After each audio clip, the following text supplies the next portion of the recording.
ఏయ్ ఏయ్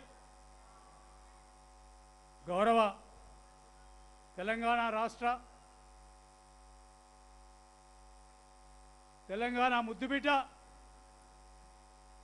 పాలమూరు కర్నూలు జిల్లా నుంచి వచ్చి పాలమూరు కష్టాలు తెలిసినోడు ఆదిలాబాద్ కష్టాలు కూడా అవే అని ఆలోచించి పాలమూరుతో పాటు ఉమ్మడి ఆదిలాబాద్ జిల్లాను కూడా దత్తత తీసుకుంటానని చెప్పి ఎన్నికల కన్నా ముందు అన్ని సభలలో చెప్పి ఈరోజు ముఖ్యమంత్రి అయిన తర్వాత దాదాపు 6వసారి 7వసారి ఉమ్మడి జిల్లాకు రావడం జరిగింది. వారికి శిరస్సు వంచి చేతులెత్తి నమస్కరిస్తున్నా. మాకు ఇంత పెద్ద అవకాశం ఇచ్చి ఈ 99ల పాలనలో ఇక్కడికి వచ్చి ఈ జిల్లాను ఆసిఫాబాద్ జిల్లాను మిగతా ఉమ్మడి ఆదిలాబాద్ జిల్లాను అందరినీ కూడా ఒక రకమైన మీ పాలమూరు బిడ్డలతో పాటు కన్న బిడ్డలా చూసుకుంటూ ఇప్పటికీ 78 సంవత్సరాలు జరిగిన ప్రగతి గడిచిన 2.5 సంవత్సరాల చాలా ప్రగతి జరిగింది. ఇంకా చేయాల్సింది చాలా ఉంది.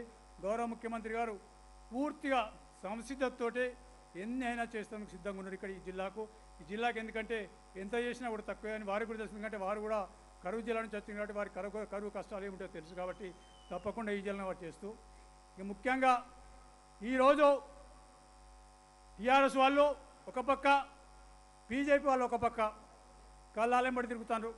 వాళ్ళ పరిస్థితి వాస్తవంగా చెప్పాలంటే ఈరోజు ఏదైతే సభ ఉందో గడిచిన 2.5 సంవత్సరాల నుంచి కాంగ్రెస్ ప్రభుత్వం చేసిన సంక్షేమ పథకాలు అభివృద్ధి పథకాలు ఇవన్నిటిని ఆమోదించడానికి ఇవాళ ఈ 99వ కార్యక్రమంగా ఈ కుమరంభీం జిల్లా కొండారెడ్డిపల్లె గ్రామం రెబ్బెన మండలంలో ఇంత పెద్ద ప్రోగ్రాం తీసుకొని ముఖ్యమంత్రి గారు వచ్చినాక ఇంత పెద్ద ఎత్తున తరలివచ్చిన ప్రజలందరికీ అక్కా చెల్లెళ్ళు అన్నాదమ్ములు కాంగ్రెస్ పార్టీ కార్యకర్తలు నాయకులు ప్రతి ఒక్కరికి శిరస్సు వంచి నమస్కరిస్తున్నా. ఈరోజు చాలా సందర్భాల్లో మాట్లాడిన ముఖ్యమంత్రి గారు చెప్పారు ఏదైతే తుమ్మిడేటి ప్రాజెక్టును తుమ్మిడి ప్రాణహిత ప్రాజెక్టును తిరిగి పునరుద్ధరించి పూర్తిగా మహారాష్ట్ర ప్రభుత్వంతో చర్చలు జరిపి హైట్ పెంచుకొని ఆ ప్రాజెక్టును తీసుకొచ్చి ఆదిలాబాద్ జిల్లా ఎంతవరకు వీలైతే అంత నేలను తడుపుతానని ఒక మాట చెప్పడం జరిగింది. అదేవిధంగా ఈరోజు ముఖ్యమంత్రి గారిని విన్నవించుకున్నది ఒకటంటే కాంగ్రెస్ పాలనలో రాజశేఖర రెడ్డి గారు ముఖ్యమంత్రి ఉన్నప్పుడు ఏవైతే ప్రాజెక్టులు అయినాయో ఇవాళ ప్రాజెక్టులు కొన్ని ప్రాజెక్టులు పూర్తయినాయి, కొంత 90% అయినాయి. కెనాళ్ళు మెయిన్ కెనాల్ ఉంటే డిస్ట్రిబ్యూటర్ కెనాల్ లేవు.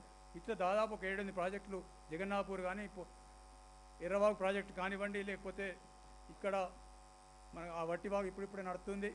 అదేవిధంగా కుమరమి ప్రాజెక్టు మన జైనూరు దగ్గర కానీ బూసిమట్ట అక్కడ చాలా ప్రాజెక్టులు ఉన్నాయి.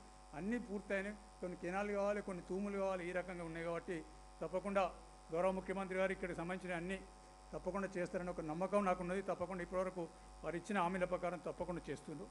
దాంతోపాటు ఇక్కడ గుండి బ్రిడ్జ్ అని నేను ఎమ్మెల్సీ ఉన్నప్పుడు శాంక్షన్ చేయించిందన్న. ఆ గుండి బ్రిడ్జు పిల్లలు పూర్తయినాయి, అక్కడనే ఆగిపోయింది. ఈ 10 సంవత్సరాలకు ఒక తట్టడి కంకర కూడా పెట్టేవాళ్ళు. దానికి కొంత డబ్బు ఎంత అవసరం చేస్తే దాంతో ఏమవుతుందంటే గుండి అనే గ్రామం ఆసిఫాబాద్ కిలోమీటర్న్నరే ఉంటుంది. కానీ ఇప్పుడు దానికి రావాలంటే వాంకిడి ప్రమాణదానికి పోయి అట్లా మొత్తం యూషేప్ తిరిగి రావాల్సి వస్తుంది. దాదాపు 18-20 కిలోమీటర్ వస్తుంది. ఆ బ్రిడ్జి ద్వారా సిర్పూర్ కాదనగర్ కాన్స్టిట్యున్సీ కూడా అనుసంధానం ఏర్పడుతుంది. ఆసిఫాబాద్ కిలోమీటర్ ఉన్న ఆసిఫాబాద్ కూడా పట్టణం కూడా బాగుపడుతుంది. అదేవిధంగా ఇంకో అనారపల్లి అని ఒక బ్రిడ్జ్ ఉన్నది. దాని ద్వారా సిర్పూర్ కానీ కాదనగర్ కానీ అన్ని గ్రామాలకు ఒక వారధిలాగా నిలుస్తుంది. దీంతోపాటు ఆసిఫాబాద్కు సంబంధించిన మట్టుకు గౌరవ ముఖ్యమంత్రి ఒక్కటే చెప్తుంది, ఇక్కడ మెడికల్ కాలేజ్ ఉంది. దానికి మొదటి తరం తెలంగాణ ఉద్యమకారుడు మొట్టమొదటిసారి మంత్రి పదవికి రాజీనామా చేసి తెలంగాణ ఉద్యమంలో చేరి ఆ తర్వాత ఏ రకమైన పదవి తీసుకుంటూ ఉన్న కొండా లక్ష్మణ్ బాబూజీ గారు ఈ పక్క వాంకిడి ఆసిఫాబాద్ పక్కకున్న వాంకిడి కాన్స్టిట్యున్సీకి సంబంధించిన వాంకిడి ప్రాపర్కి సంబంధించిన వ్యక్తి. ఈ ఆసిఫాబాద్ మెడికల్ కాలేజ్ ఏదైతే ఉందో దానికి కొండా లక్ష్మణ్ బాబూజీ పేరు పెట్టాలని ముఖ్యమంత్రి గారిని మనవి చేస్తూ ముఖ్యమంత్రిని కోరుతూ, అదేవిధంగా ఇంతకుముందు చాలాసార్లు చెప్పడం జరిగింది గౌరవ ముఖ్యమంత్రి గారికి, మాకు ఉమ్మడి ఆదిలాబాద్ జిల్లాకు రాష్ట్రంలో ఉన్న 9 జిల్లాలకు ప్రభుత్వ యూనివర్సిటీలు ఉన్నాయి. మా జిల్లాకు లేదు. ఖచ్చితంగా మా జిల్లాకు ప్రభుత్వ యూనివర్సిటీ ఇక్కడ తప్పకుండా శాంక్షన్ చేస్తారని. ఎందుకంటే మంత్రాలయం సొంతం అని చెప్పలేదు. మంత్రాలయం ఎందుకు కోరుతున్నా అంటే యూనివర్సిటీ చేసి బిల్డింగ్ కట్టినంత మాత్రం సరిపోదు. దానికి సరైన ఫ్యాక్టరీలు ఉండాలి. దాన్ని మొత్తం నడిపించే శక్తి సామర్థ్యాలు ఉన్నప్పుడు మాత్రమే యూనివర్సిటీ పూర్తిగా విరసిల్లి మంచి పేరు పరిస్థితి. కాబట్టి మంత్రాలకు యూనివర్సిటీ ప్రభుత్వ యూనివర్సిటీ ఇవ్వాలని ముఖ్యమంత్రి గారిని కోరుతూ ఇక 2-3 విషయాలు టీడీపీ టీఆర్ఎస్ వాళ్ళను బీజేపీ వాళ్ళని చెప్పదలుచుకున్నాం. ఇవాళ ఈరోజు ఈ రాష్ట్రంలో ఎన్నడూ లేని విధంగా పంటలు ఇంతవరకు 10 సంవత్సరాల టీఆర్ఎస్ ప్రభుత్వంలో 20 నుంచి 25 క్వింటాలు దాటి ఎన్నడూ రాలే వడ్డు ఈరోజు 35 నుంచి 30 క్వింటాలు వచ్చినాయంటే అది రేవంత్ రెడ్డి గారి మీద వారదేవునికున్న ప్రేమ కావచ్చు, దయ కావచ్చు, తెలంగాణ పైన దయ కావచ్చు వచ్చినాయి. ఇన్ని రకాల పంటలు పండినాయి. మొక్కజొన్నలు కూడా ఇదివరకు 35 క్వింటాలు పండలే, ఇలా 45 తక్కువ 45 55 క్వింటాల వరకు పండినాయి. ఇన్ని రకాల పంటలు పండితే వాళ్ళు ఓర్వలేక వాళ్ళు ఏం చేయాలో తెలియక ప్రజలు మమ్మల్ని మర్చిపోతారు. మేము ఏదో చేయకపోతే ఎక్కడో పోయి కూర్చుండో, లేకపోతే కళ్ళాళ్ళ దగ్గర పోయి కన్నీళ్ళు కార్చో, లేకపోతే ఇంకేదో చేయకపోతే ప్రజలు మమ్మల్ని గుర్తించాలనే ఉద్దేశంతో ఒక పక్క టీఆర్ఎస్ వాళ్ళు, ఇంకొక బీజేపీ వాళ్ళు ఏమంటారంటే కన్నీళ్ళు కాలుతారు. కన్నీళ్ళు ఎవరు కాలుస్తలేరు, ఎందుకు కాలుస్తారు అంటే వాస్తవం చెప్తున్నా. ఇవాళ ఈ సభ సాక్షిగా ఇవాళ వచ్చిన ప్రజలు, ఈ సభకు వచ్చిన ప్రజలు 2.5 సంవత్సరాల నుంచి గౌరవ ముఖ్యమంత్రి రేవంత్ రెడ్డి గారు చేసిన ప్రతి కార్యక్రమాన్ని ఆమోదించారు. కాబట్టి ఆమోదించడం కోసం ఇక్కడికి వచ్చిన ఈరోజు మీరు అందరూ వచ్చింది కాబట్టి గౌరవ ముఖ్యమంత్రి గారికి చెప్తూ ఖచ్చితంగా వాళ్ళ కాలం చెల్లింది. ఈ ఉమ్మడి ఆదిలాబాద్ జిల్లా ఇప్పుడైతే 10 డీలిమిటేషన్ 15 అవుతాయి.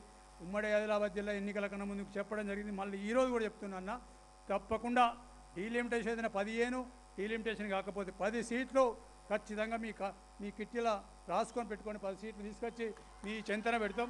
మాకు ఉమ్మడి ఆదిలాబాద్ జిల్లాకు ఏదైతే అన్యాయం జరిగిందో గడిచిన 75-80 సంవత్సరాల నుంచి అది మీరు దాదాపు ప్రతిజ్ఞ తీసుకొని చేస్తుండ్రు. దాన్ని ఇంకా చాలా చేయాల్సింది. తప్పకుండా పెద్ద సింహభాగం మాకు చేయాలని కోరుతూ మరొక్కసారి టీఆర్ఎస్ బీజేపీ వాళ్ళ ఆటలు చెల్లి, వాళ్ళ కాలం చెల్లింది. వాళ్ళని ప్రజల దగ్గరికి వస్తలేరు. మీరు చూస్తే ఫోటోలు వీడియోలు చూస్తే వాళ్ళ దగ్గర టీఆర్ఎస్ వాళ్ళు ఏమిటి, టీఆర్ఎస్ నాయకులు లేకపోతే కార్యకర్తలు, లేకపోతే బీజేపీ వాళ్ళు ఏమిటి వాళ్ళ నాయకులు వాళ్ళ కార్యకర్తలు తప్ప ఒక్క రైతు కానీ ఒక్క రైతు ఎక్కలేడు. కావాలని మా ఎంబడి రైతున్నారు, రైతులు ఎడుతున్నారు, నాకు నాటకాలు చేస్తారు. ఈ ప్రజలు ఎవరు నమ్మరు. ప్రజలు ఏదైతుందో ఖచ్చితంగా మీరు చేసిన ప్రతి కార్యక్రమాన్ని విశ్వసించారు, నమ్ముతుండ్రు.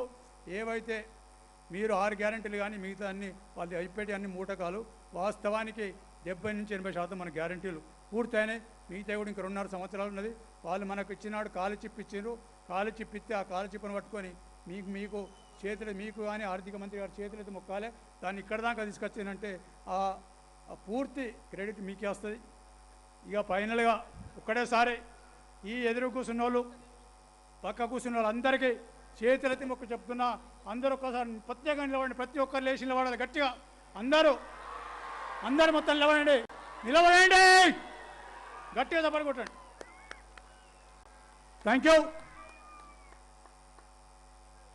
Thank you sir.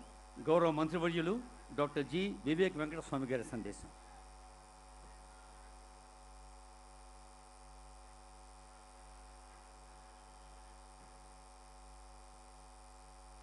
సభకు నమస్కారం.